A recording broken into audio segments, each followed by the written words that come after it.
शिवाजी महाराजांना मानाचा मुलगा करते.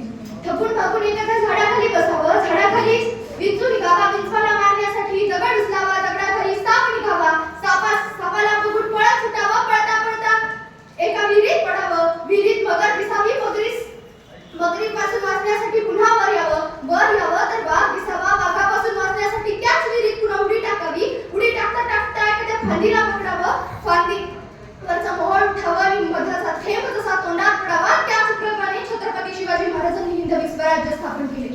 सन्माननीय व्यासपीठावरील उपस्थित सर्वांना मी प्रथम अभिवादन करते. मी कुमारी ईश्वरी सुनील सरकटे, सीटीएमके विद्यालयाची विद्यार्थिनी आपल्यासमोर विषय मांडते. आजच्या काळात छत्रपती शिवाजी महाराजांचे विचार का आवश्यक आहे.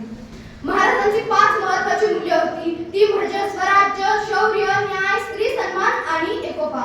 कधी छत्रपती शिवाजी महाराजांच्या राज्यात परस्त्रीचा अवमान झाला नाही. एक वेळची गोष्ट आहे, छत्रपती शिवाजी महाराजांसमोर एक शेतकरी येतो, हातात आपल्या मुलीचा मृतदेह असतो. महाराजांना म्हणतो, महाराज न्याय करा, माझ्या मुलीवरती बाबाजी भिकाजी गुजर नावाच्या रांझाच्या पाटलाने बलात्कार केला आणि तिने आत्महत्या केली. महाराज मला न्याय पाहिजे.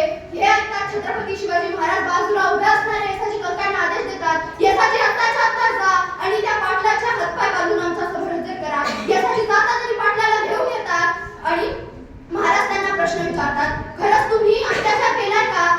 पाटील म्हणतात, हो केलाय. काय करणार तुम्ही? महाराज म्हणतात, जे हात माझ्या स्वराज्यातील स्त्रीच्या